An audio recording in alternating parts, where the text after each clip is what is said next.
अस्सलाम वालेकुम। आज आपके साथ कैरमल चाय की रेसिपी शेयर करने वाली हूँ, जो कि आजकल बहुत ही ट्रेंडिंग में है। यह चाय दूसरी चाय से बिल्कुल मुख्तलिफ है। 1 कप चाय आपको पूरी तरह फ्रेश कर देंगी। तो चलिए बनाना करते हैं स्टार्ट इस रेसिपी को।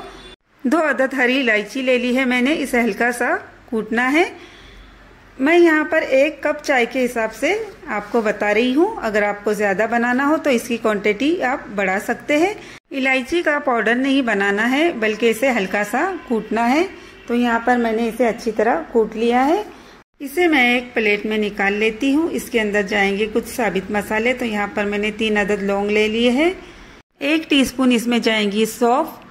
तो यहाँ पर मैंने सौंफ ले ली है। इस तरह से इसे डाल दूंगी इसके अंदर। और अब इसके अंदर जाएंगी दालचीनी, 2 से 3 इंच का 1 टुकड़ा इसमें डाल दूंगी। गैस पर मैंने एक नॉन स्टिक पैन गरम होने रख दिया है। इसके अंदर जाएंगी 2 टेबल स्पून चीनी। इस स्टेज पर गैस का फ्लेम बिल्कुल लो होना चाहिए, जिसकी वजह से चीनी अच्छी तरह मेल्ट हो जाएंगी। तो देखिए यहाँ पर चीनी अच्छी तरह मेल्ट होना शुरू हो चुकी है और इसका एक कैरमलाइज बन चुका है। बस इसे अब ज़्यादा नहीं पकाएंगे। इसके अंदर जाएगा पानी। तो तकरीबन 1 कप इसमें मैं पानी डाल दूंगी। पानी डालने के बाद गैस का फ्लेम फुल करना है। यकीन मानिए बहुत ही टेस्टी चाय बनकर तैयार होंगी। जब पानी में उबाल आ जाए तो इसके अंदर जाएंगे तमाम मसाले। तो यहाँ पर देखिए इसके अंदर उबाल आना शुरू हो चुका है। अब मैं डाल दूंगी इन साबित मसालों को, जिसकी वजह से इसका फ्लेवर इस कैरमलाइज पानी के अंदर आ जाएगा और इसे फुल फ्लेम पर पकाएंगे। इसके अंदर जाएंगी अब चाय पत्ती। तो यहाँ पर मैंने 2 टीस्पून चाय पत्ती ले ली है।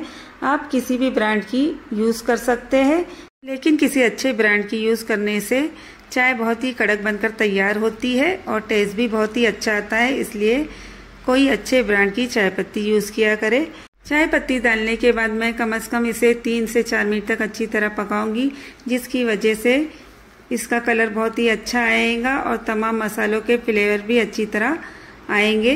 तो यहाँ पर 3 से 4 मिनट हो चुके हैं। देखिए कलर बहुत ही अच्छा आया है। इसका चेक करके बताती हूँ।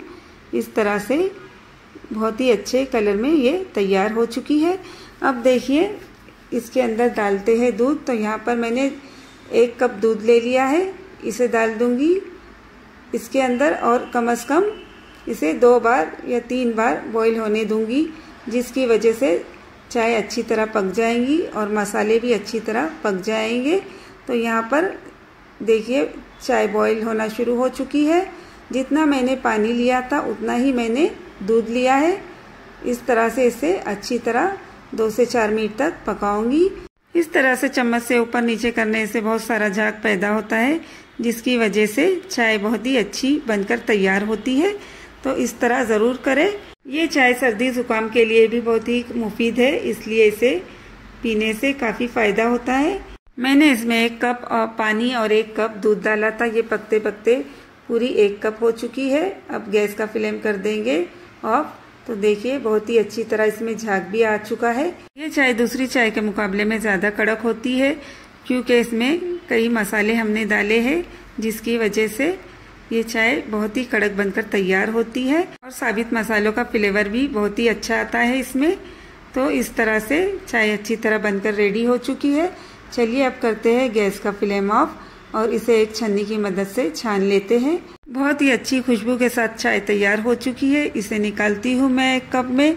इस चाय को अगर एक बार पियेंगे तो आप बार बार पीने पर मजबूर हो जाएंगे। इस तरह से एक बार चाय बनाकर ज़रूर ट्राई करें। वीडियो पर नए हो तो चैनल को सब्सक्राइब करें, वीडियो को लाइक करें और बेल आइकन को भी प्रेस करें, ताकि आने वाली वीडियो की नोटिफिकेशन आपको मिलते रहे।